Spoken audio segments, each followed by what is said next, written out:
Hello again. So welcome to Lam Rim Chenmo, and today we're on chapter 14 of this last volume, third volume. Before we start, let's take into consideration our motivation for being here, what we're trying to do, thinking about our enlightenment. The basis of this enlightenment is a recognition of the samsara, the nature of samsara, of suffering, the continual churn, unreliable churn that we're faced with in terms of suffering and the causes of suffering. And as we recognize this, we begin to have this strong sense of compassion for all beings, our family,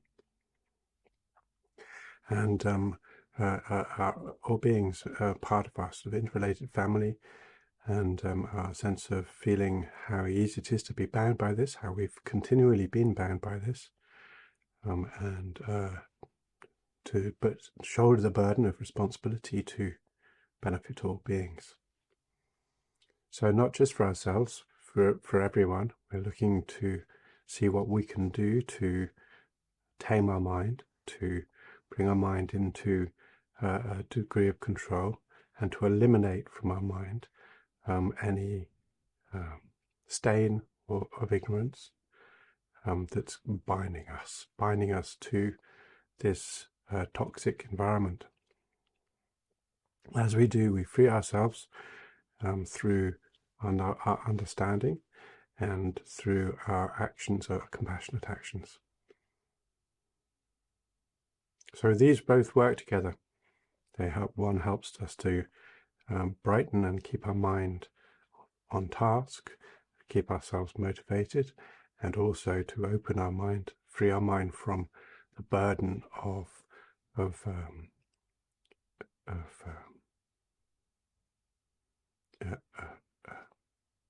delusions and of anger and of sort of uncontrollable desire and fury and doubt and aggression and so on. So these things help us there, and then again what we can use is to work with these and to develop a strong understanding of insight that then frees us completely from the basis, from the root.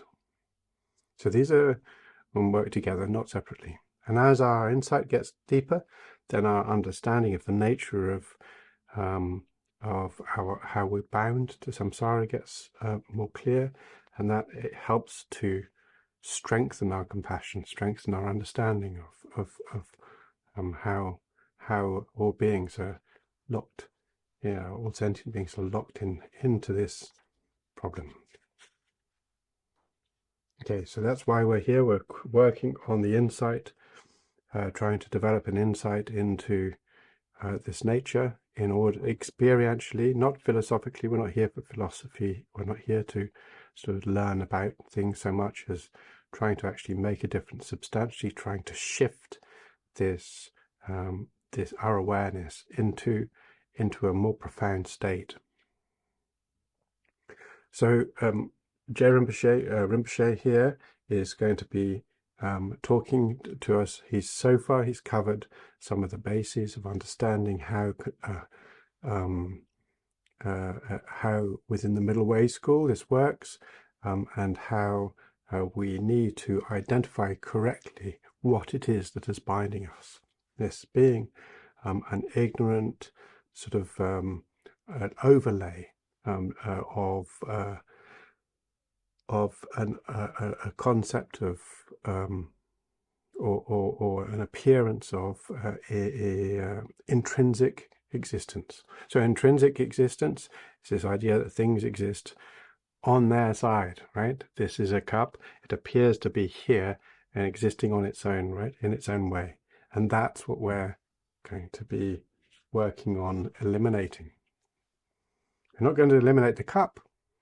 Cup's still going to be here, but what we're trying to get rid of is the idea that it exists objectively, not that it exists external to the mind, or not, it does, but the way in which it exists it appears to be self-possessed, and that's the part we're getting rid of.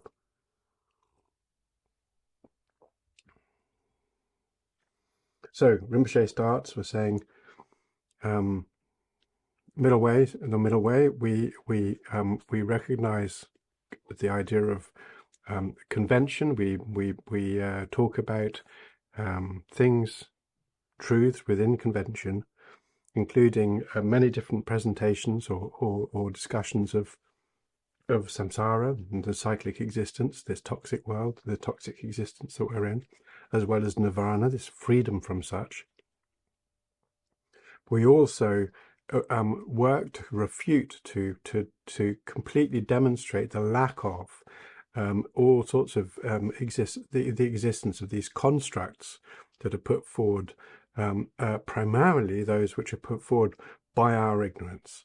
But essentially these, we can see them being reflected in some other schools who are trying to, or some, well, more to do with saying that we can misperceive what it is that we're trying to address, and then we end up with some sort of essence or some sort of existence there which we need to actually get rid of. He said it's very difficult, and one of the things about this is, why is it difficult? This is a question I used to ask questions, and the thing is essentially that what we feel very precious about is ourselves. We don't like to admit it, sort of socially or whatever maybe, but in the end we have this strong cherishing of ourselves, the way we are, who we are, our identity, and so on. And that is based upon this idea or this presumption of this, the true existence of this self. So when we then have this, we then also presume or put that sort of project this inner conviction onto everything around us. But when we are actually using this analytical, this not just analytical, but the meditation on emptiness, what we're actually trying to do is to eliminate that base, the base or the structure, the presumption for which that is on. And this is a bit like, this is scary for us because we're taking away that which is precious to us. Now, as I've said before, in a way, all we're really doing is taking away Father Christmas. It's something that wasn't there in the first place. But we don't like to think of it that way. So we tend to always try to fill the gap. We try to fill the void, to fill the space that is going to be left behind with something instead that serves the same purpose.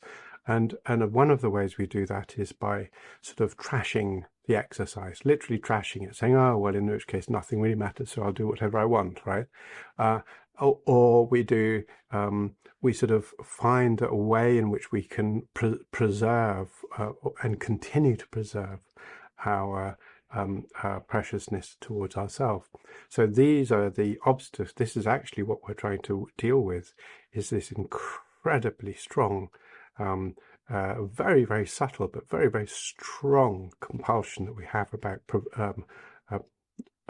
self-cherishing, looking after ourselves. Now, this is not the same as self-preservation, looking after our body, looking after keeping safe, but it's tied to it. And I think in many ways, some of the ways in which this has been developed from a biological or even evolutionary way is to tie the idea of preciousness in terms of survival mechanism. But we are now awake. We can now do more than just depend upon this evolutionary nature. What we can do is spit it out and recognize that there's one part of this which is toxic and another part which is very useful. So when we have an understanding, when we recognize selflessness, we will not lose caution, we will not lose any sense of protection of health or awareness of danger. What we will do is eliminate that aspect of it which causes us to continue within a toxic environment.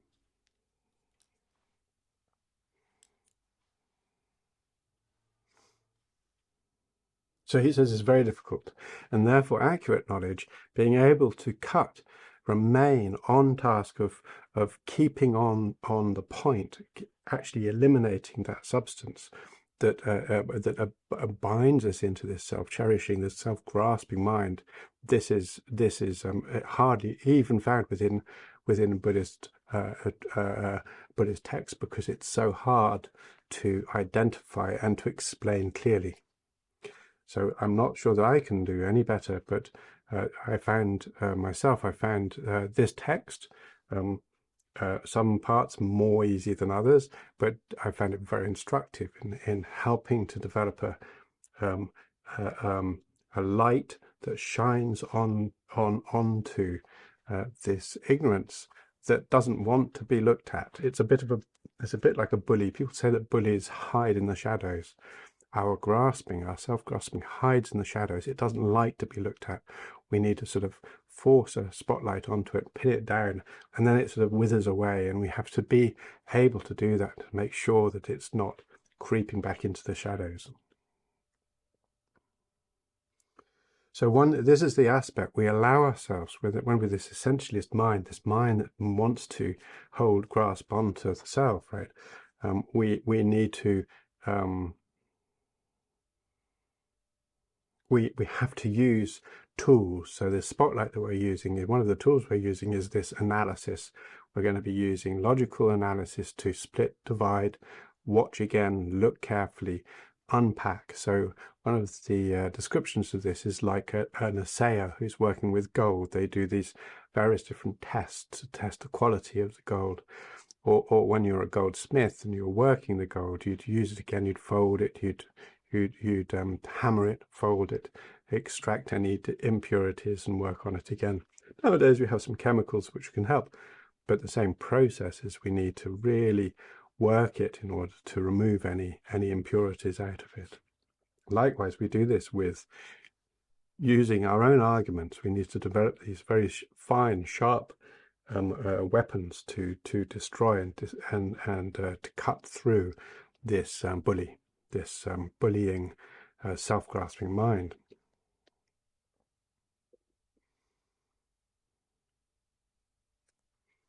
So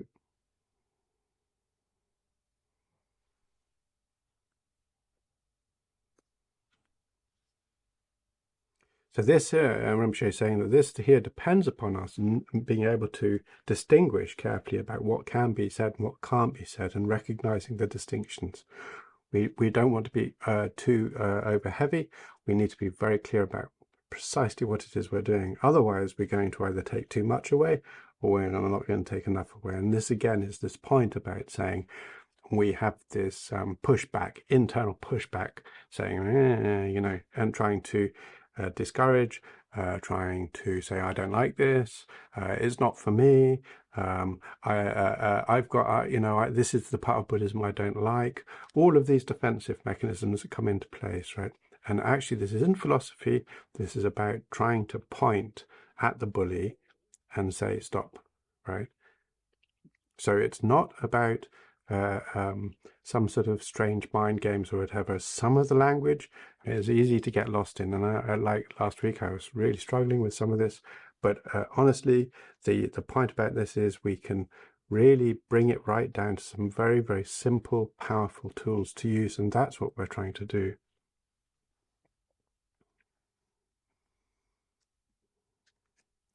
So he says one of the things we're going to be doing, and when we're doing this analysis work, is we have to be careful. One of the aspects we need to be very, very careful about is that we recognize that there's a difference in status of the object as we are analyzing it.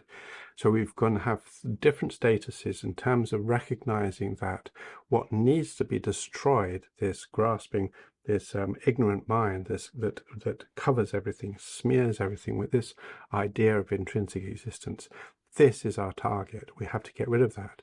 But if we at the same time eliminate the object, the cup, the function of the cup, such that it ceases to exist, such it ceases to function, so there is nothing that it ceases to be a part of this interconnected, interdependent rather relationship it has with objects around it and events around it, then we're in trouble. We've missed the point. We've gone into some sort of like, well, it doesn't matter, right? So this aspect is we have to be careful not to eliminate the conventional. We need to keep the conventional as being completely relevant, completely able to function, completely able to create causes and results and so on. Without that, then we're in trouble. So this part is we've got to keep this. We've got to eliminate this intrinsic nature. At the same time, we also have to eliminate those things which are not subject to convention, that are fictionals. So fictional aspects of, there are those things in convention which are legitimate. There are those things which we talk about in the world which are not legitimate. They don't exist, such as, for instance, the idea of a creator God or some sort of an intrinsic essence. Now, creator God is a complex subject here, but the reason why it's mentioned is because a created God is not subject to an interdependent relationship. So because it's not, a created God would have to be intrinsically existent, and everything is destroyed that's intrinsically existent. There's no space for something that exists on its side, and therefore if it doesn't exist on its side, then that nature of it is not feasible for us. It only exists within this interdependent framework of cause and effect. So if the created God is caused, it has to be caused beyond itself, and then it's no longer a created God. So this is the problem with it.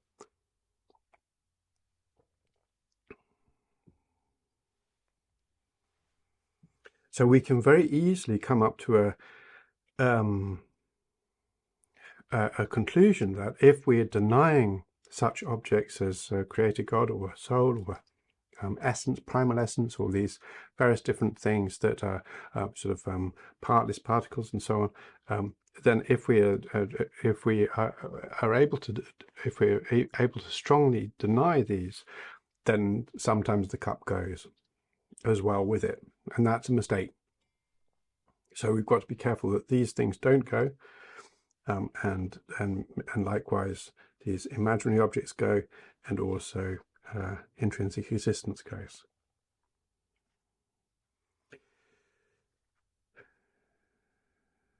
So we can think that we're getting close to understanding the middle way by saying, you know, it's not appropriate for us to assert any phenomenon. We might say, you know, for us even to have the conversation of saying this is such and such, and this is not such and such, is falling into some sort of dichotomy that is not appropriate for the middle way. The middle way, what one could hear. I mean, there are plenty of texts, modern commentaries, where they say, you know, the middle way, there is, you know, you cannot say this, you cannot say that, and this is a complete misunderstanding. And this is mainly due to the fact that in Nagarjuna, Chanakirti, Aryadeva also sometimes they didn't add the word intrinsically all the time. So therefore they're saying, oh, well, you can't say this, you can't say that, and this is a mistake. This is not what is going on. We need to be able to differentiate. We need to be able to use our critical analysis to identify exactly what is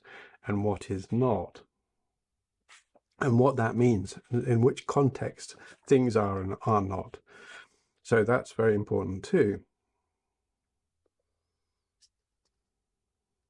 So similarly, when we have this idea that you can't therefore say that, you know, this is this, this is that, then a corollary of this, or so the consequence of this, is therefore one needs to remain with one's mind empty of all distinguishing thoughts, and that this is the meditation of the middle way, and it's not.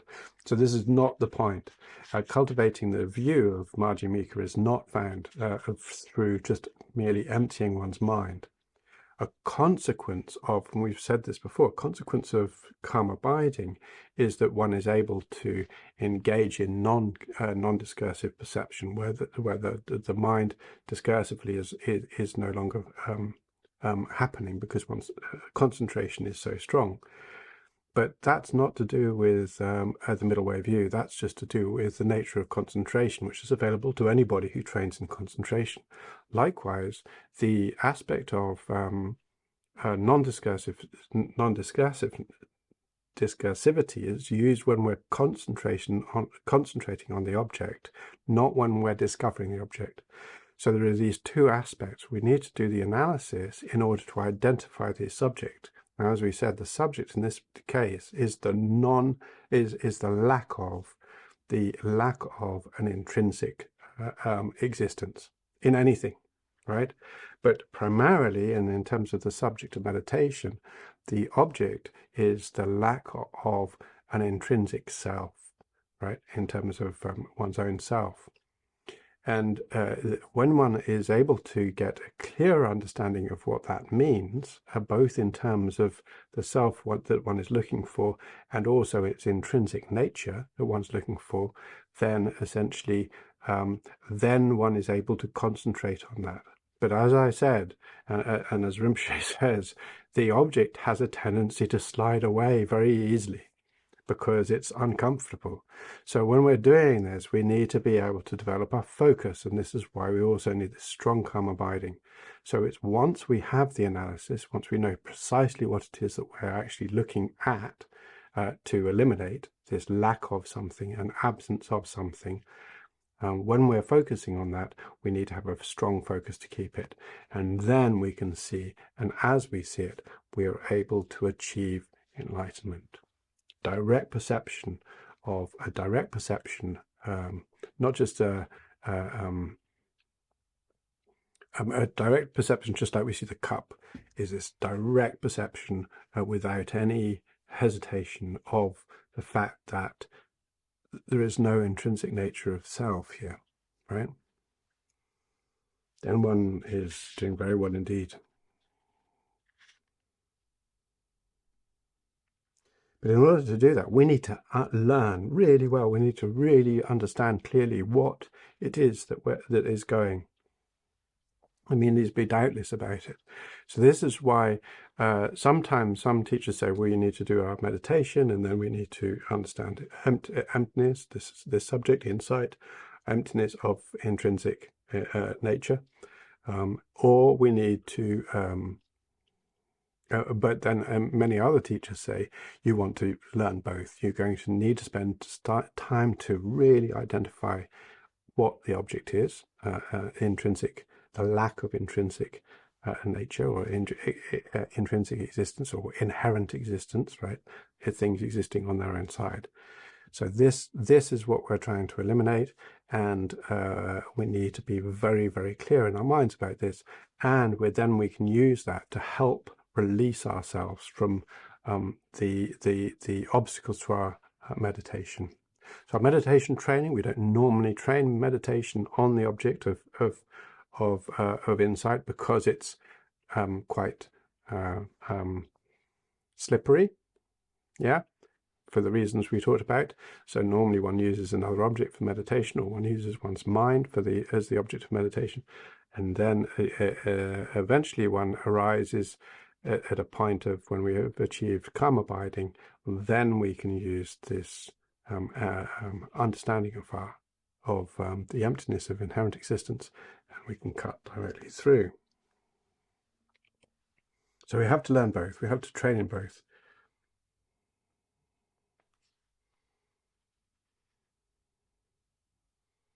So we haven't identified the object being negated, in other words, intrinsic existence, through reason and through understanding what it means, and we need to understand it experientially. What does that really look like? What does it mean?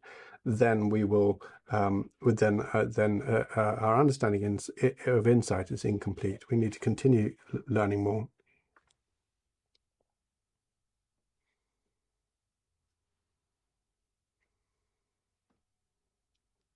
And he says, again, the problem is if we look at this analysis, these tools used in the middle way school, and we use them and we end up with nothing, then we're abusing our tools. We need to use the right tools for the right job, is what he's saying. Yeah, use the right tools for the right job, and the right job in this case is to eliminate intrinsic existence, not to eliminate the object.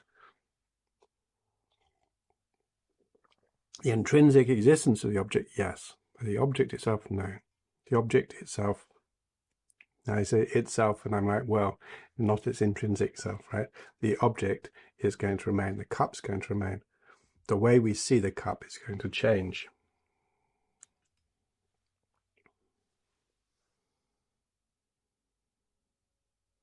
And he says it doesn't matter. If you haven't got it right, it doesn't matter how much you continue to meditate on it, you'll be missing the point.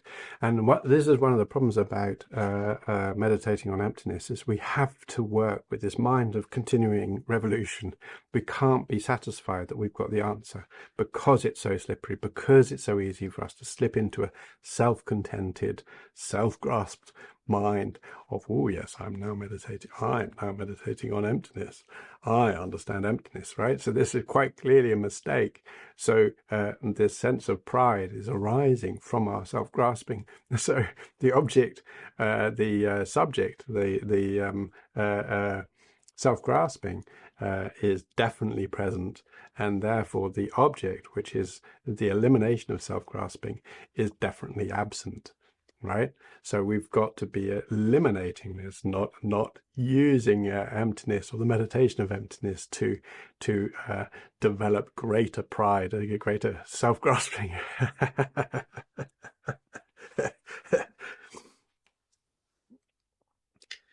And this happens, and this is not unusual at all, especially for people who are experienced. You know, like, I've been a Buddhist for 40 years, and I've been meditating on emptiness for every day for 40 years, and I have great insight into emptiness.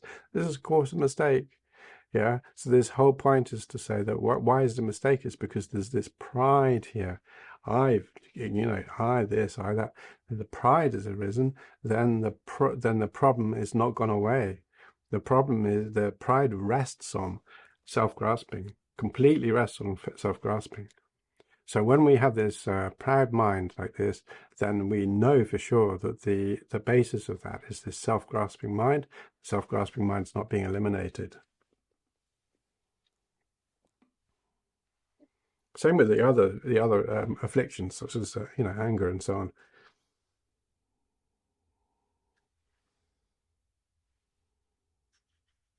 And Rinpoche says the same. He's saying exactly the same, that basically any sort of prolonged habituation of a mistaken meditation is just going to do us harm. It's not going to help us at all.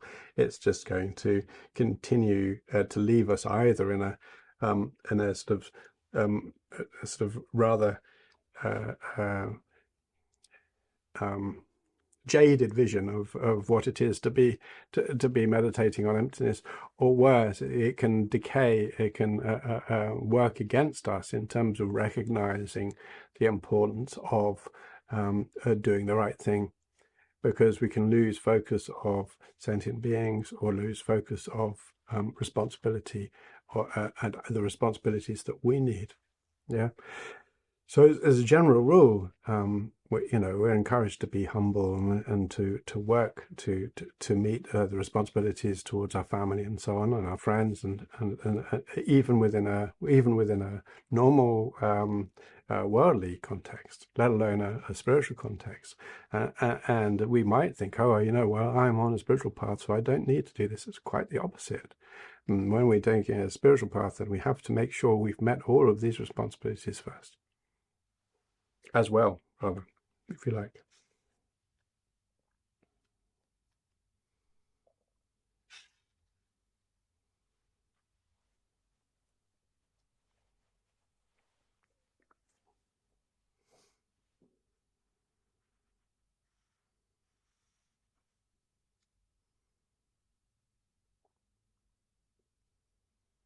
So this is where Rinpoche cites Chandrakirti on this idea of making sure that we actually get the object correct.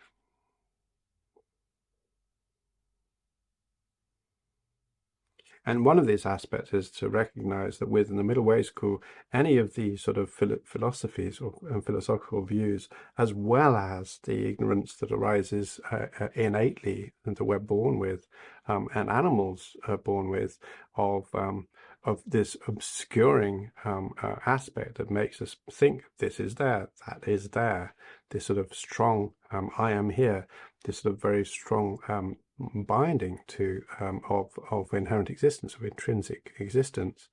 It says both of these we have nothing to do with it. They're fabrications as far as we're concerned. So that leads on to, this is probably an aspect of the text which is I'm most familiar with, is it leads on to a definition of what actually is a conventional existence. So I keep on saying, there's no cup on this side, there's a mere cup. Well, what is that mere cup, right? How do we establish what is true, what is actually here? Because we keep on talking about what's not here. We keep saying, it doesn't exist. It appears to exist on the side, but it's not really there. So what is there? What can we talk about as being there? And this is absolutely relevant, because when we can understand clearly what is there conventionally, then we can eliminate the rest. Yeah. So understanding conventional existence helps us to be more confident about what it is that we're getting rid of without harming what remains.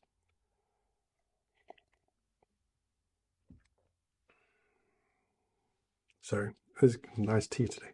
So one of the things is that what exists conventionally, what is available to exist conventionally. So what is available to exist conventionally? Because there are some things that we don't really know whether or not they exist. We're not necessarily aware of some of the things that exist or don't exist. But what we can talk about is what's available to exist anyway is going to be dependent arising dependently. So what does that mean? Dependent arising, we've talked many times about, is things that arise from a sort of a causal framework. So from causes, circumstances, they arise from composite things, things that have, like for instance, a tree comes from the earth, from prior plants and animals that have been decayed, and the sun and the rain and the light and the heat and the warmth and the nutrients and all of these things help, and the funguses, all of these things help for that tree to arise and live, and then also let it help to provide source nutrients and shade and everything else for the surrounding, and then it also decays and dies and is transformed back into something new. So this sort of cause and effect, causes and consequences are continually happening, right? There are also the psychological causes and consequences. There are the social causes and consequences. There are the, as well as the physical, just in terms of mechanics, as well as the biological and so on. So all of these different things, all of these causes, circumstances, consequences, this framework of interactions allow us to identify what is available to us, available to be existent. So for instance, I'll give you an example. Why am I saying available? Well, for instance, there might be a seam of gold running under the clay underneath London, a great big seam of gold, but we don't know whether or not it's there. If we know that it's there, then it exists, right? So once we are aware of the fact or that it's present, or we don't need to see it, we just need to be able to experience it through some form of observable. So in terms of saying some sort of way in which it actually impacts upon us, then we can recognize that, oh yes, that exists. Yeah. Up until then, whether it exists or not, we don't know for sure. Yeah. Now, once we know that it exists, we know that it has existed. Yeah. But until we know that it has existed, until we know that it's there at all, we don't know whether or not it has existed. So like dinosaur bones, dinosaurs, we didn't know whether or not they existed. Then we found some bones and it was like, oh, okay, there are these bones. And then fossils, right? And then we worked out what that meant. And then we were able to say, oh, actually, we had these dinosaurs and they existed. Now we can talk about dinosaurs. Now, of course, they always existed, right? But we didn't know that they existed until we started finding the evidence for them. So this then allowed for them to exist in our understanding, right? In our conventions. So conventional existence is to do with a group or individuals even being able to be aware of something within their world. So animals have this too, not just humans. All beings have this ability to actually say correspond to perceptions, right? Valid perceptions. So the first person is if it's known to a conventional consciousness. In other words, what this means is if it belongs to normal consciousness and it appears as a valid cognition, then it's a conventional existence, just on that basis, right?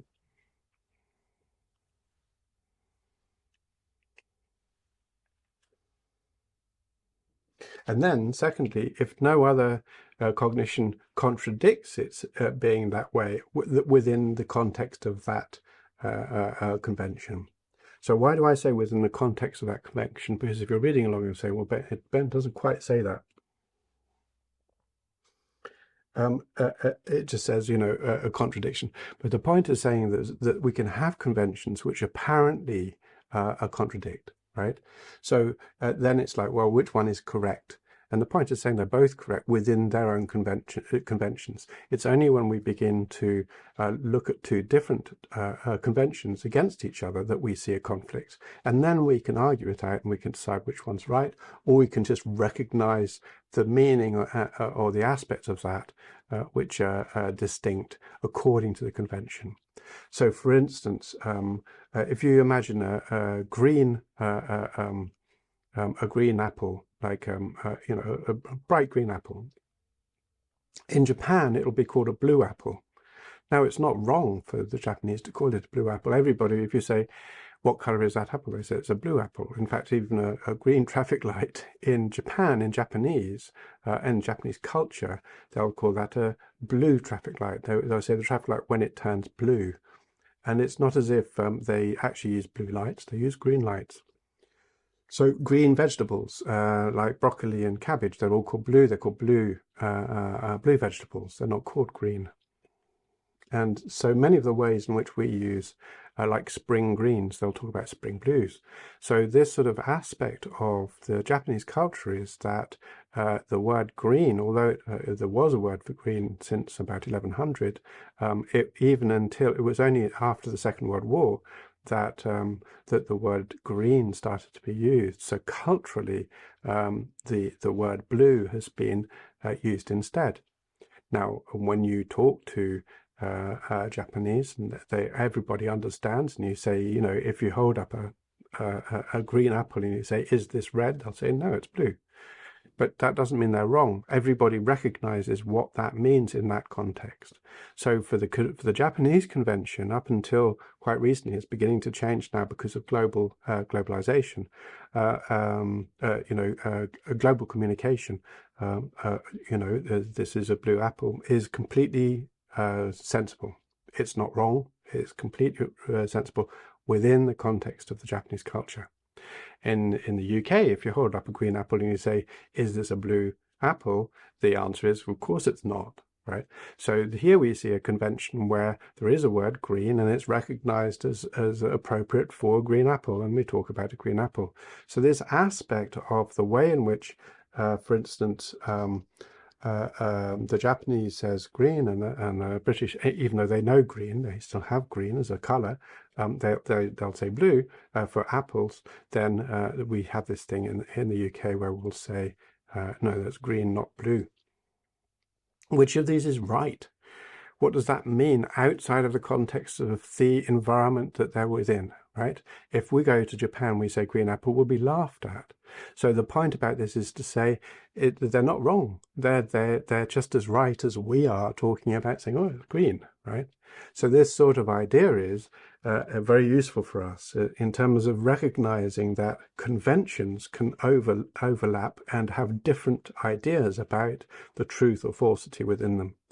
And all we can do is establish that if we take the same apple, we take it from England to Japan in a Japanese Airlines or whatever it happens to be, and we take it to Japan and we say, what's this? And they say it's a blue apple. That's absolutely fine. The apple hasn't changed. The convention's changed. Yeah. So the nature of conventional truth is it depends upon the context of the convention in which it's being used, right?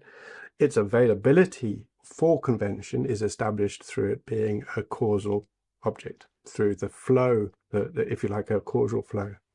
The fact that it's a single or multiple object, the question as to whether it's singular or multiple, is asking a question that makes sense within convention. It's a single apple.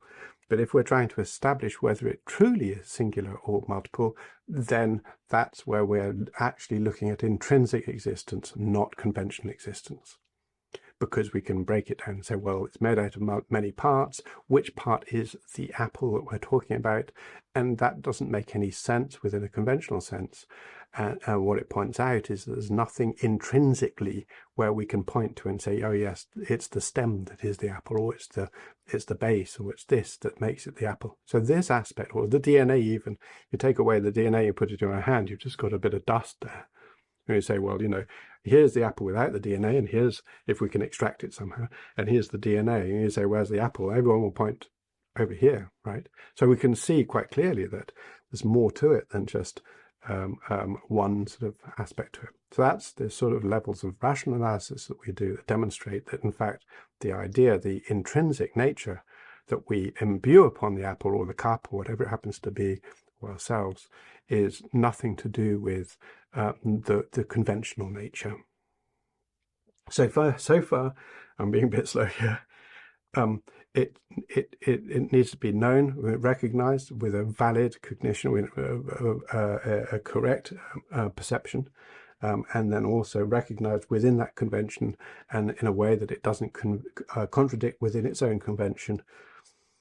And then there's only one more point left, and that point is whether or not it can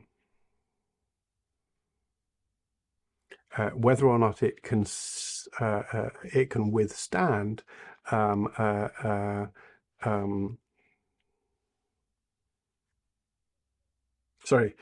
whether or not when we're doing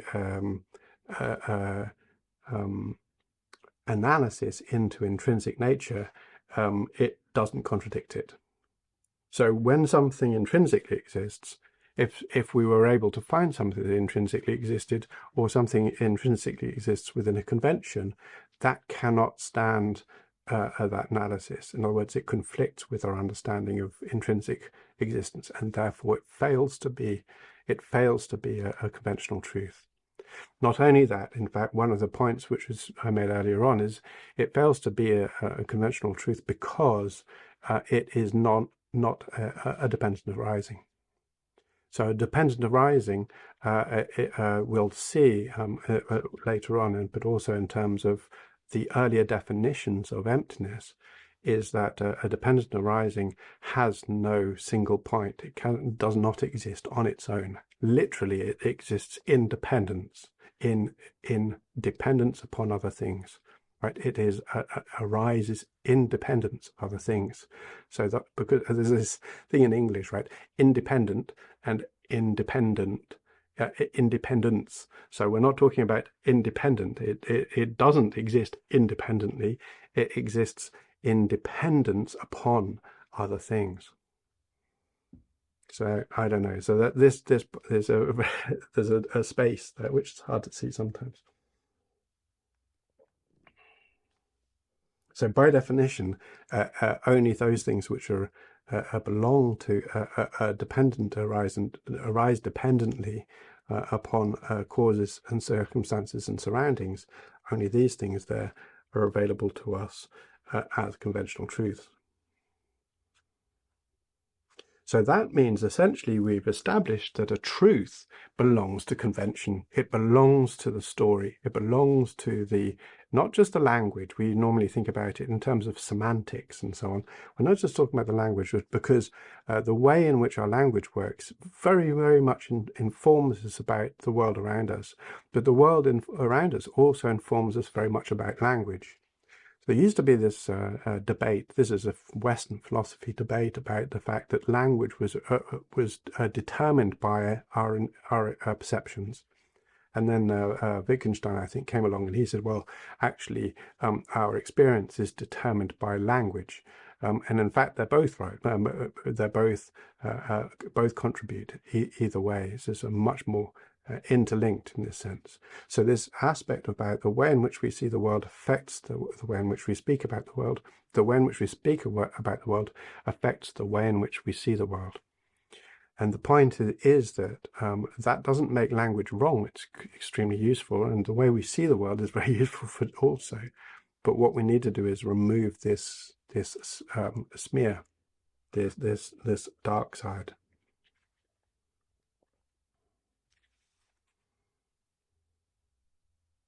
But if you think about it this way, then it's clear to say that really, whether or not you have the blue apple, the green apple here, or in this case the blue cup, which is a blue cup. So I have to imagine the green apple, right? So this green apple in English is a blue apple in Japanese. Who's in Japan? Well, who's correct? So if there was an intrinsic truth, if there's an objective truth to it, right? If it was on its side, does it think I am a green apple, or does it think I am a blue apple? And at that point, we're like, it doesn't make any sense to do that, right? It isn't intrinsically a blue apple, and it isn't intrinsically a green apple. In fact, it's not even intrinsically it's not intrinsically an apple. You say, well, what do you mean it's not an it? It's like saying, okay, another example, so my glasses, pair of glasses, we think about this as being a thing, right? This is my pair of glasses, and I've got to get a new pair. And although we use the word pair in two, essentially the part that used to be a pair are the lenses, the pair of glasses. They're the glasses, right? The two glasses here. But nowadays, these are the cheap parts. They used to be very, very, very expensive to get even a single lens. And nowadays, a single lens is the cheap part. They're manufactured very cheaply. And what we pay for is the frame. Yeah, the frame is the expensive bit, and the fashion. And so there's change in terms of emphasis away from the glass towards the sort of the spectacles, if you like. So the fashion item, and has changed the way in which we perceive glasses, from being a pair of two very expensive gems that are tied together with a bit of string or wood, to a thing which is made up of a couple of, in this case, plastic see-through bits and a rather special frame from Gucci. This isn't from Gucci, but so that sort of thing. So this way in which we talk about one or two really depends upon, again, context and convention, not about something on its side. And when we see that, then we really begin to recognize that the idea of talking about something existing depends upon, if we're imagining it existing on its side, then it depends upon us identifying whether or not it's one thing or two things, because on its side it has to be one thing, or there are two things there on its side. And if there are two things on its side, then there are two things that we're looking at, not one thing, because they have to exist independently. They can't be neither or both, right? Because they exist on their side, and therefore neither or both isn't available to them to exist on that side. They have to choose, and basically they have to choose between whether they're green or whether they're blue, or whether they're one or whether they're two. And this is what the point is. This is not there. It's not available to us. The way we see things is that they are like that. You might think, oh, no, we don't. No, I don't. But actually, when you say, okay, what about you? Right? What about you right now? Whereas, oh, I don't know. It's like, okay, well, what is that I?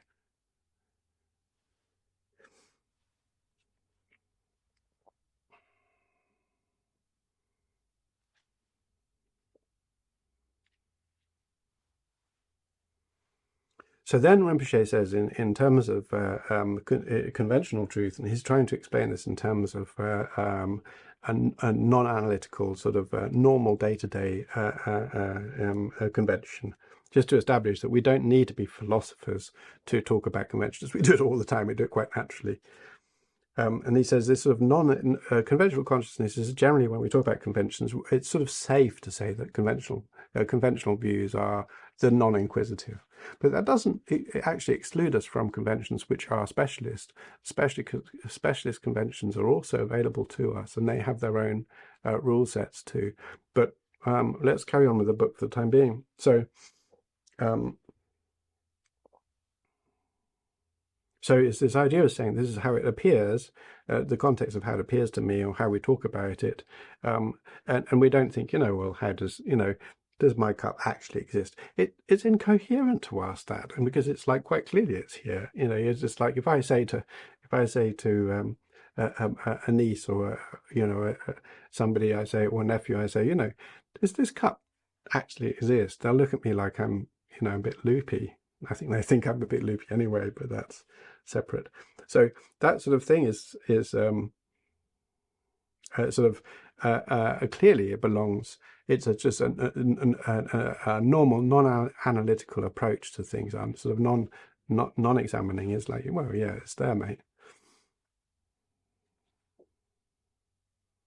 So this idea of he's saying is essentially the way in which we look at things is just how it appears, how they're known to a normal person in a normal day. And this is known as mundane or apparent knowledge, right? This is just a mere knowledge, and mere things, mere existence. And Rinpoche points out, he says, we all have this. It doesn't matter if we're deeply involved in philosophy or physics or science or whatever. We can all relate to this. It doesn't matter in whose mind stream it occurs. This sort of mundane or non-analytical language or consciousness is available to us all. And he says, don't think for a moment that it only exists within those who are non-academic or non-philosophical. There's a very well-known case in physics of, I think it was Pauli, who said,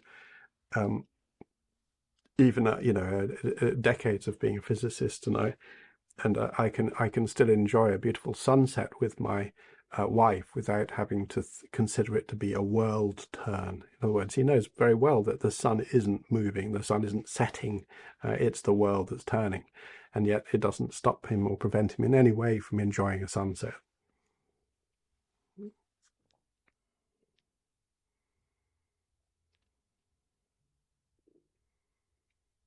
So he says, yeah, of course, if we're a professional philosopher or just a student of philosophy, or we're involved in physics or any of these sort of ideas where we're trying to analyze what's happening, we might spend a lot of our time thinking, is this perception accurate? Does this object really exist? These sorts of things. But of course, all the time, the idea that anybody's mind is continually going around examining, analyzing the nature of existence of everything and philosophizing about everything it doesn't make any sense. We still say, can I have a sandwich, please, at the sandwich shop? It's like, what? It just wouldn't work, right? Or it just looks very silly.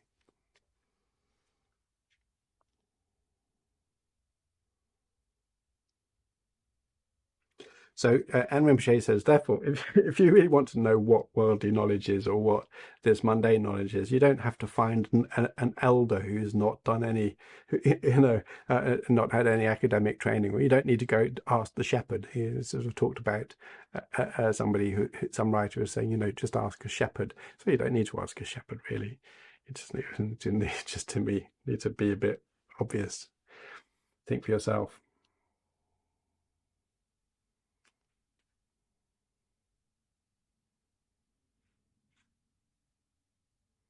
And he says essentially that's right. He says when we're doing our work, when we're doing our analysis work, you need to keep a foot on the ground about recognizing things like cups and hands and fists and stuff.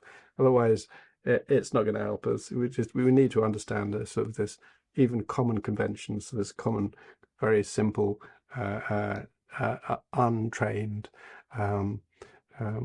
Natural conventions to us are absolutely fantastic for keeping our foot on to what is a conventional truth. But we need to get rid of that intrinsic cover for it. this idea that it exists on its own.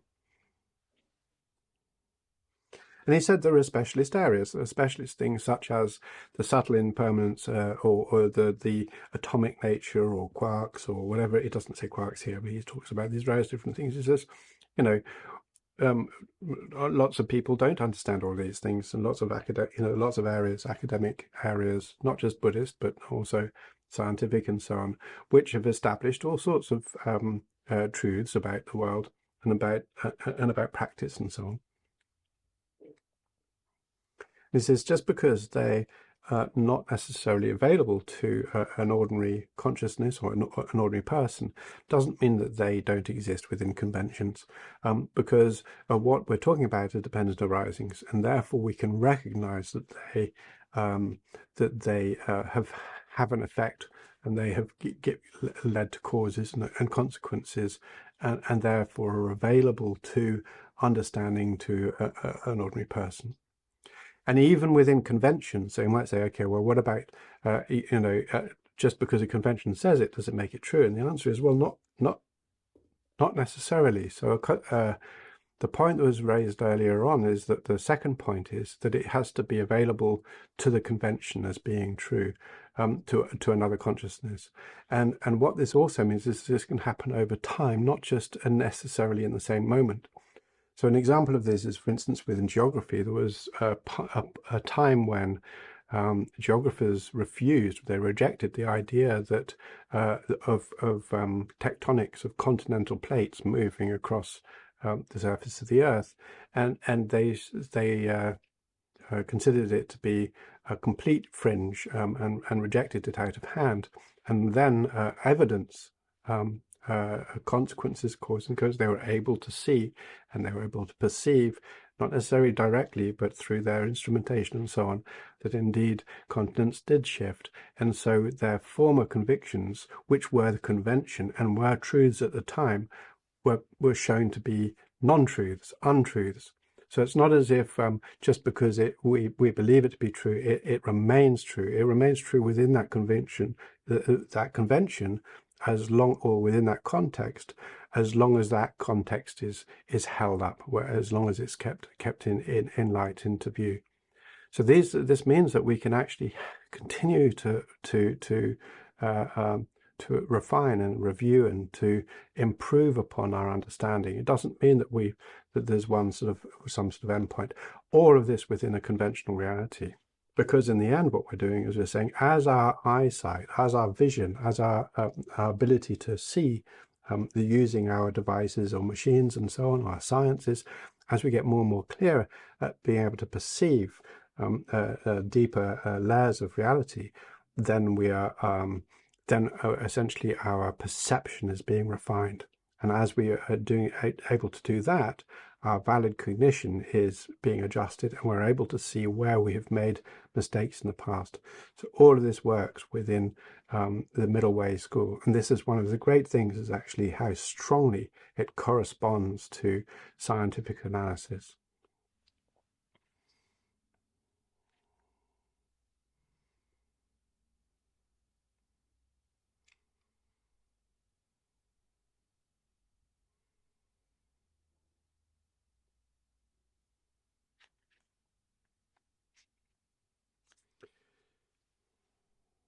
So, and then he says, and not only that, we also have a case where you have invalidity in the moment, such as when we think we are seeing a snake, and in fact we're seeing a rope, and I might react strongly and say, oh my goodness, there's a snake in the garden, and my wife would say, no, it's just a rope.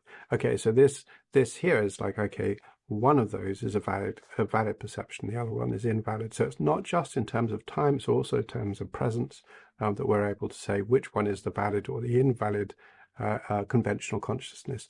Both are conventional consciousnesses, both dealing within a conventional framework, both within a causal environment. So we're not talking about ultimates here, we're just trying to establish truth and falsity in terms of the nature of conventional truth, right? So this is the point, and essentially it's like, yep, that is not a snake after all, it's a rope.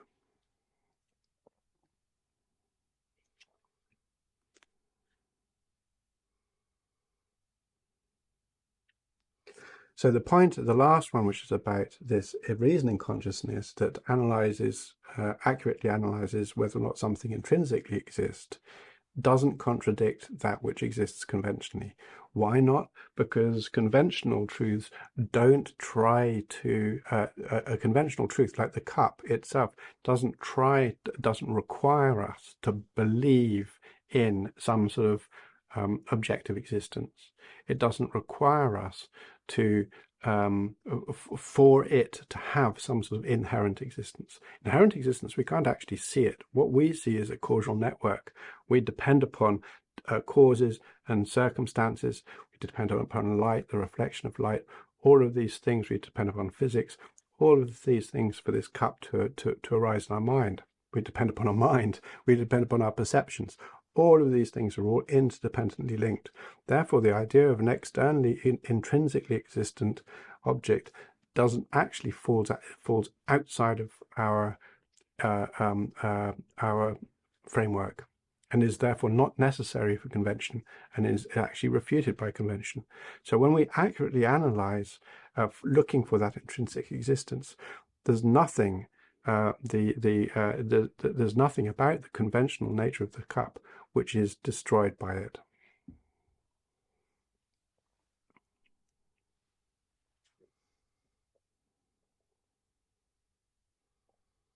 And therefore, if it contradicts it in any way, if our analysis of looking for intrinsic existence contradicts it in the slightest way, this is where we're actually looking at something which is a non-dependent arising. It's not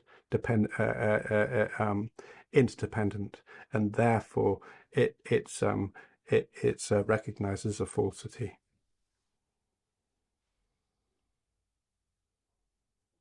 It says this particular issue is to say that if it's not contradicted by this sort of analysis, such as a conventional mug is not, it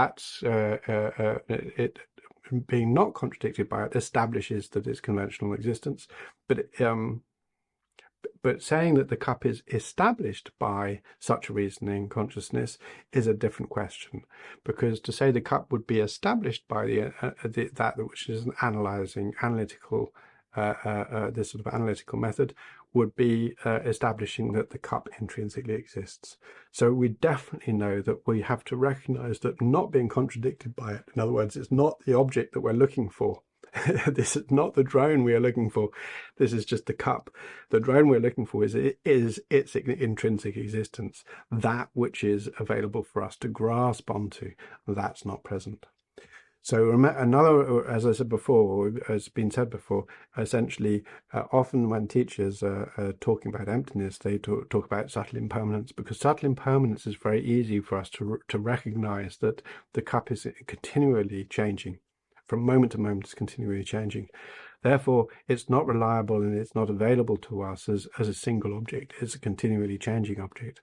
And this, we don't see it that way. We see it as persisting from one moment to the next. When we talk about, let's say, oh, did you see Bill the other day? I say, yeah.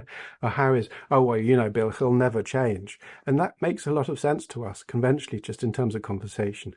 But we know that actually the way in which Bill is that he's continually changing, right? At a physical level, he's continually, there's not a moment goes by where he's the same, right? The Bill of yesterday is different from the Bill of today. The Ben of today is different from the Ben of yesterday. So that sort of way of looking at it is really getting a bit more profound, a bit more deep into understanding the nature of Ben, right? So what we're saying is that not even by its nature can it survive such an analysis.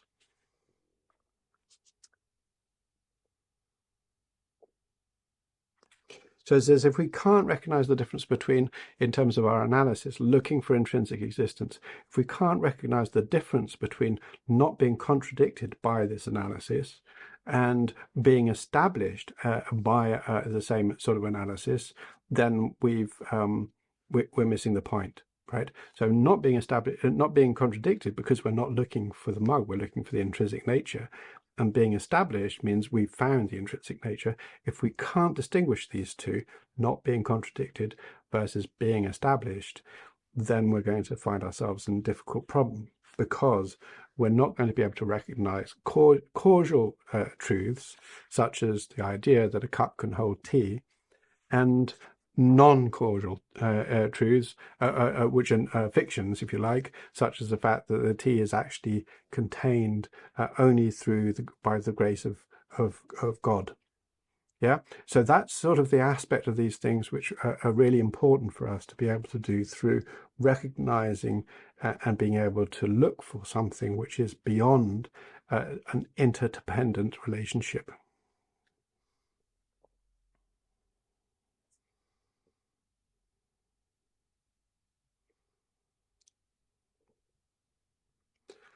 And so Rinpoche is saying, clearly, like all of these things that don't work with independent arising, such as partless objects or partless subjects, a self, soul, or a primal essence, a divine creator, all of these things, or judge, all of things are imaginary. They're imaginary constructs that are put forward either through Buddhists, non-Buddhists, through religions, through philosophies, through still today many Western philosophy, if you look, are concerned with these very issues. And that's one of the things about philosophy, is we can spend a lot of time learning philosophy, learning Western philosophy, and feeling in the end slightly confused by it all. We don't need to. What we need to do is there's only one task that we need to start using some of these tools for, and that's to analyze for intrinsic existence. As Buddhists, we're not philosophers. Our path is not about philosophy. We might use some of these reasoning tools sometimes. We might use words like inherent or intrinsic just for this, to understand what it is that we're grasping onto. We grasp onto like the shape in smoke. We say, oh, look at that rabbit, and oh, it's gone. We're looking at the clouds. Yeah. Oh, look, there's an amazing dragon in the cloud. Oh no, it's gone. Yeah, so this idea we see it appearing, and it's like, oh, there it is. Oh, it's gone, and we grasp onto that in a very strong way.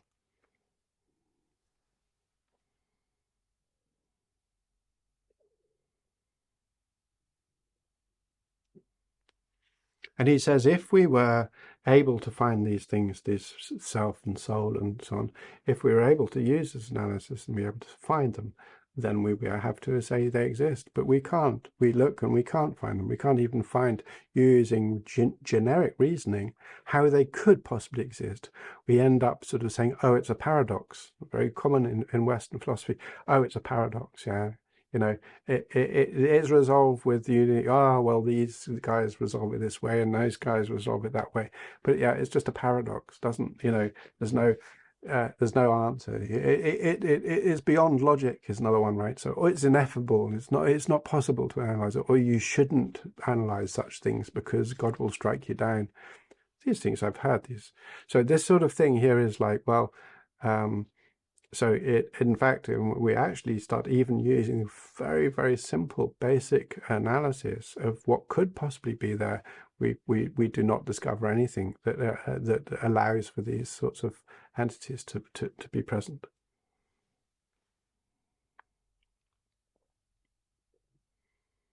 We have to do this for ourselves. I mean, it's not good enough just because I say it, or Rinpoche says it, or Geshe says it, or His Holiness says it, or Buddha says it.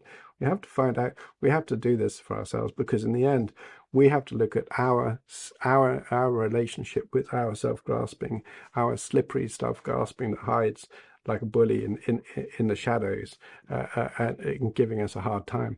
This is what we need to do. We can't just listen to it. So, oh yeah, oh okay, all right. It's not enough. Our work here is going to be saying, where are you? Like, where are you? Okay. Oh yeah. Okay. No, that's not right. And being able to say, aha, now I see how I'm buying into this ridiculous narrative.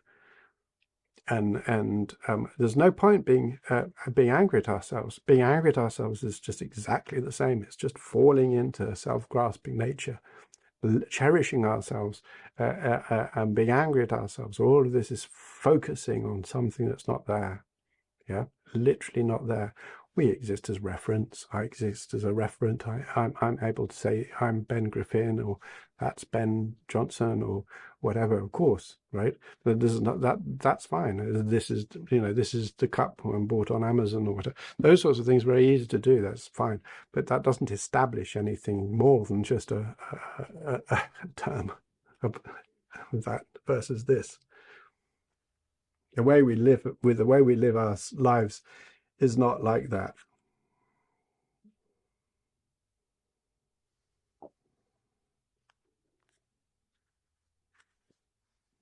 So Rinpoche is saying here essentially the same thing as the way in which we experience things, forms, sounds, hearing, all of these things, they're the same. They all belong to conventional, this conventional understanding, conventional realities. But trying to use some sort of rational analysis to identify whether or not they exist isn't relevant when we're looking at conventions. Why not? Because talking about whether or not something exists within a convention, it only gives it, it take it outside of its convention, right? When I say, oh look, there's a blue apple. I mean, in Japan, I say, oh, could I have a blue apple, please? It's understood. The transaction's done. There's no problem at all. But if I say, have you got any blue apples? They say, yeah, of course, we've got lots. They would say, can I have a kilo of blue apples? And I say, yeah, sure. If I say, do those blue apples exist? And I say, yeah, of course they do. But if I were to ask any of those questions in England, the answer would be no. What are you talking about? We don't do blue apples. Never heard of them. So that sort of thing shows us that the idea of trying to establish intrinsic existence into a blue apple is sort of missing the point, completely missing the point. We're looking in the wrong place. We shouldn't be looking at whether or not a greengrocer has blue apples or green apples. Yeah, it's whether or not the blue apples or green apples exist outside of those conventions. And the answer is, well, of course they don't. Of course they don't. They only exist within a convention. In fact, in some conventions, there aren't any apples at all. Just like there was no blue, no green rather, in Japan until 1100. So these sorts of things are like saying it doesn't mean that they didn't see what we call blue. They saw it and they called it green. Sorry, the other way around. They they didn't see green, right? They saw the color green, but they called it blue, right? So the point is that that's why they call green apples blue apples, because it was an out of use word until it didn't exist until 1100. So this sort of aspect of it is to recognize that out of context, out of a convention, these words are meaningless. They don't really work. These realities only exist within a context, within a convention. If it were the case that a blue apple were objectively existent, then it would exist on its side as a blue apple. And then when a monkey came along, it would see a blue apple. But it doesn't. It just sees a piece of fruit, right? Some objects won't, or a lion looks at it, doesn't even see something of any interest at all. It's just yet another plant. So these sorts of relationships, the context, the perceptions, are completely contingent upon or dependent upon the mind or the minds that are, and the societies that are interacting with it. And that's the point, is to say that therefore to look for the intrinsic truth within a convention is meaningless, because it's just a part of a convention. It's just a part of a set of understandings that we have. It's nothing more. Therefore, one doesn't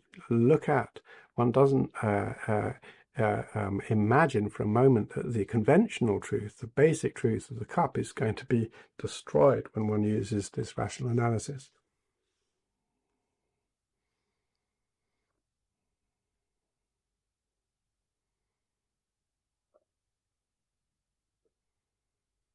And he says, okay, now, but let's be clear and not forget, in terms of our Buddhist mission, what we're trying to do is to eliminate this ignorance.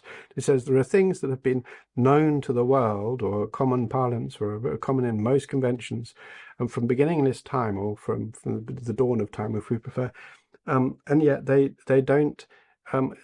don't exist, even conventionally, in as much as reason contradicts them. So there are things that we talk about that just aren't there. And one of them obviously is the one the one that is superimposed upon everything by ignorance, right? Essentially, its existence, this essence, or this I, this mine, right? This view that is held on to innately within a consciousness, unless we work hard to eliminate it. And he says another one is this idea of saying that yesterday's Bob is today's Bob, or yesterday's mountain is today's bottom. You know, we have you been to Mount Everest? You don't say, oh yeah, but I went to yesterday. You know, I went to there last year. Oh well, yeah, you need to go to this year. You need to see it this year. It's different mountain altogether. It is a different mountain altogether. It's everything within it has changed, but it's such a small level, in such a small way that it doesn't make any sense for us to talk about that. So the way in which we this is go back to Diogenes, right? You can't no man or no person can step into the same river twice, is what he said, because the next time he or she steps in, the river has changed, and so has the person. So this whole point is saying there's nothing there that you can say is the same in this way, but the way in which we talk about it is fine. It's not as if we are wrong to say, oh yeah, I've bathed in the River Thames. I haven't, or down at Brighton Beach, I could say, yeah, I've bathed at Brighton Beach. I have. So that sort of thing is like, yeah, okay, but it works only within that light context that it's given. It doesn't establish a truth or a physical truth in that sense. We can look at it in terms of physics, in terms of the actual molecules. So it's not really true.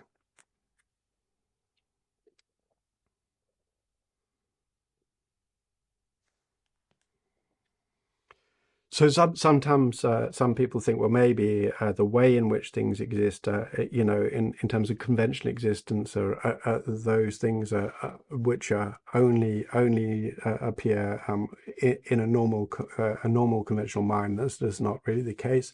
But it's also not the case that just because some philosophers have some idea and those ideas are legitimate, that makes them not conventional. They are conventional within those philosophies. So we have these many overlapping different conventions available to us. Some of them have some are valid, some of them are invalid, some of them have parts which are valid, some of them have parts which are invalid, and that doesn't mean that they are that these conventions are not right, and it doesn't mean that the valid things within those conventions are wrong, right? And there are often the case, and this is what I was saying about the apples, often the case where the two conventions do not overlap neatly. Within one convention, something appears to completely different, or not even one thing, or not even there at all. And it doesn't mean that either of those conventions are not legitimate. What it shows is that the referent, the thing that is under dispute, is belongs only within convention, within the context that they are defined.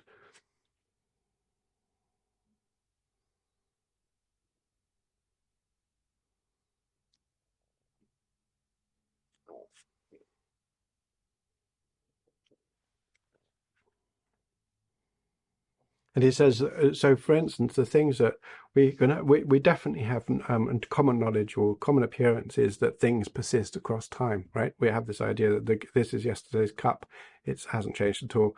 It needs washing up, but that's about it, right? So that sort of thing is like, well, yeah, these are not very accurate in terms of the nature of the cup. They're absolutely fine as a common usage, common parlance, because we're not trying to analyze them more. But if we were trying to look at it a bit deeper, we'd say, well, actually it is changing in some sort of way or another.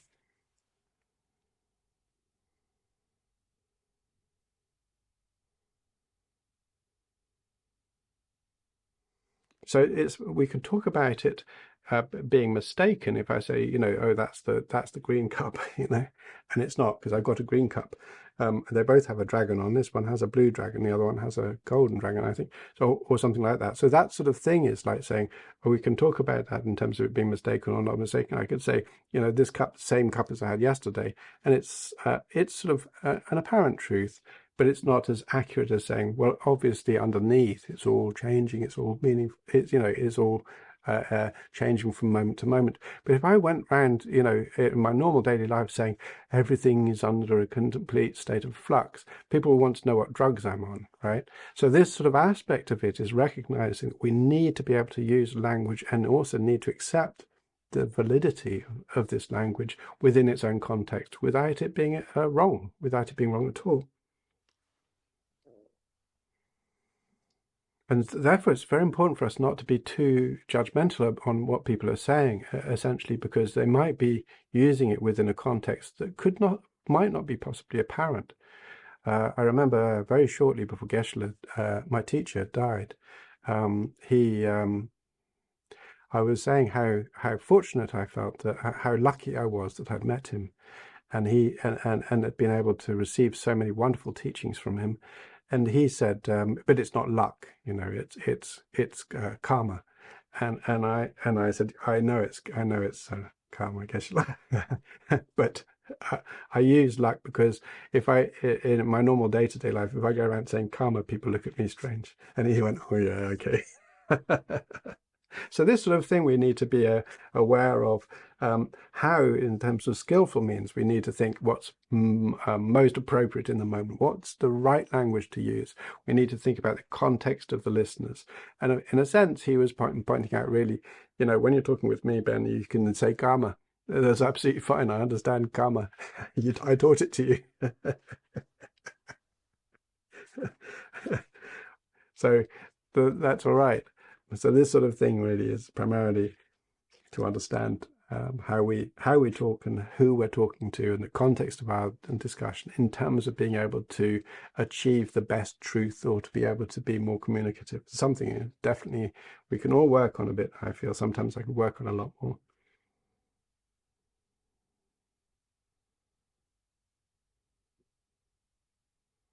He said, when we're doing our meditation, though, remember, when we're doing our meditation, so we have the three marks of existence, or here actually talks about the 4 marks of existence, which are impermanence, the nature of all phenomena of being impermanent, of being suffering, of being empty, and of being impure. And we see them as being pure and permanent, and having a self, and bringing pleasure and pain. Then in this way we need to pleasurable. He said this accuracy in terms of Dharma is absolutely relevant for us to focus in terms of our meditation. We need to be able to use our meditation wisely into recognizing this aspect of them in order to help us achieve our goal of liberation. So this sort of thing is to recognize that because we have this tendency to grasp, we need to work on cutting that grasping. And this is what the three or the 4 marks of existence do. And he says neither of them are wrong. One of them is a very, very useful for cutting our understanding. But while we're doing that, he says, the object, in terms of when we're recognizing the permanence of an object or the impermanence of an object, or the impermanence rather than the permanence, we see how we grasp at the permanence and how we can undercut it by recognizing its impermanence. At the same time, we're still grasping onto true existence. We're still really dealing with intrinsic existence. And he said, until we're able to use our a direct perception, even when we're concentrating on the emptiness of the mug, we are still superimposing this self-existence in terms of the idea that it truly has an emptiness or non-self, right? So we have to be really careful at working on not and cutting at the right target in this way. So lastly, there's a thing about saying primarily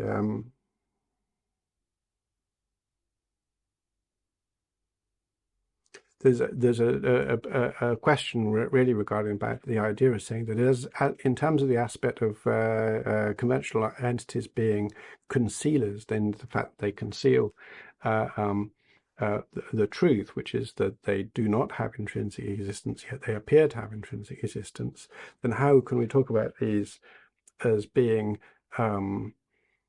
it looks like these conventional truths are actually created through ignorance. And Rinpoche says, no, this is not right. The conventional truths are there, and they're true through the force of a convention. However, the bit which is not there is its intrinsic existence. It's the ignorance just puts the intrinsic existence onto that. Right? He says later on, he says, when we're able to see precisely with 8th level bodhisattva and so on, then we are able to see that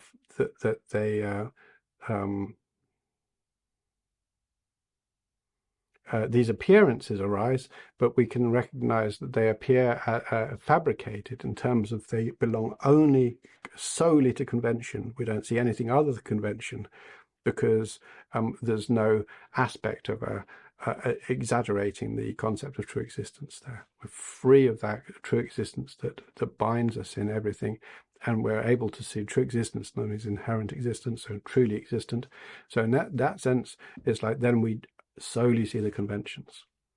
And it said that, for instance, a Buddha is able to simultaneously see its nature and also its conventional nature, and it's like that's because a Buddha is able to recognize the conventions of those around it without imposing any truth, objective truth or intrinsic truth on from the Buddha's side. And this is what the nature of Buddha is, to be able to spontaneously benefit beings naturally within their own understanding. And in order to do this, has a very, very clear understanding of each individual, certainly that one meets. So in that sense, it's like you see it from their side, right?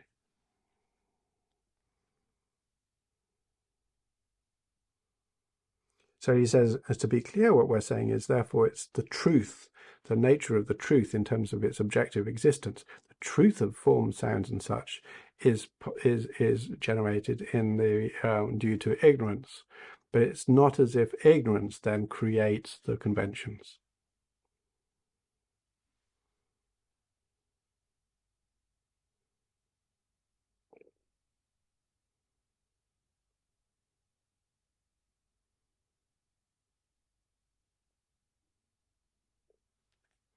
So I think there's a bit of a repetition here in terms of recognizing intrinsic and distinguished from convention, and also how ignorance superimposes just that. So he says it's because of this intrinsic nature, this inherent nature that we superimpose on things. Our ignorance superimposes on things. And it is this thing that makes us think that this is an object that remains outside of its own nature, that allows for us to develop an attachment towards it. Because if we're really just merely talking about a convention, there is no substance to what it is that our attachment could be based on. Yeah, even whether or not it's a thing is an issue. The fact that it's changing continually is an issue. So it's by nature we can't grab onto it in that sort of way.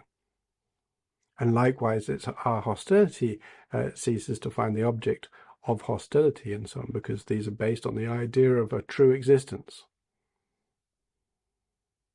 And similarly, the idea of attractiveness or unattractiveness, it all depends upon us objectifying, creating, reifying, making it a real thing that we are working with, rather than a real, objectively real thing, rather than just a conventionally real thing.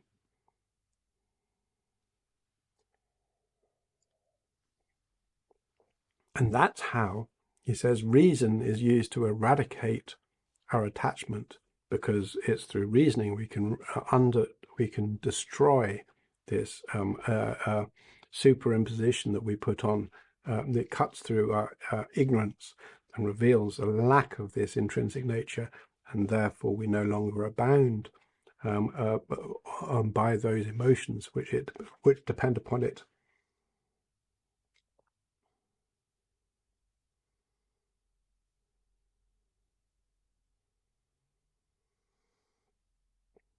So therefore it's because the referent objects don't exist even conventionally, this intrinsic nature, all of the emotions that are bound with, all this toxic view that's bound with it, can't survive.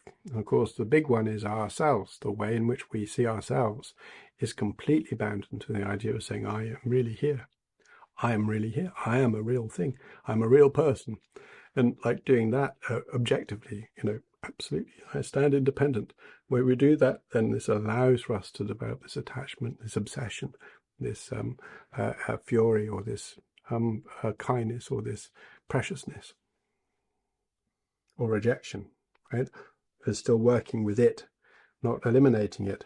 Just being angry at ourselves is just as foolish as falling in love with ourselves.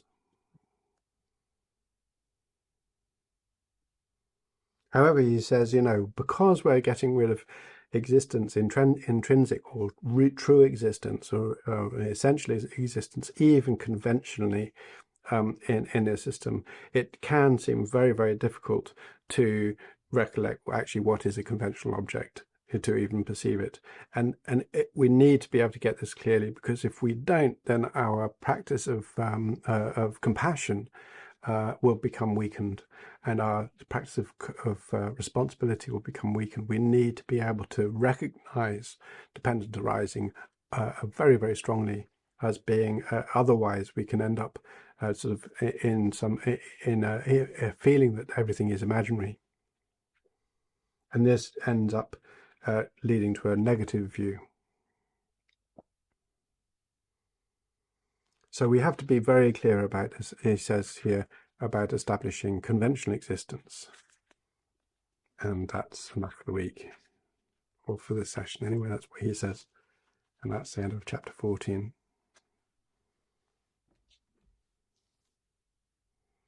Okay, so let's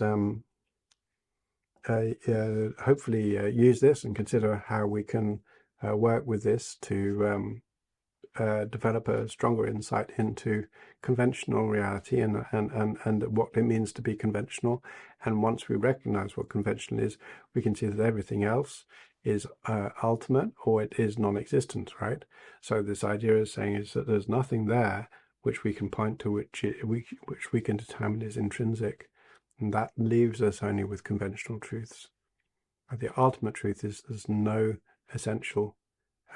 The final truth is that there's no essence or intrinsic existence there, right? Okay, so let's take a couple of minutes just to sit, and see you next session.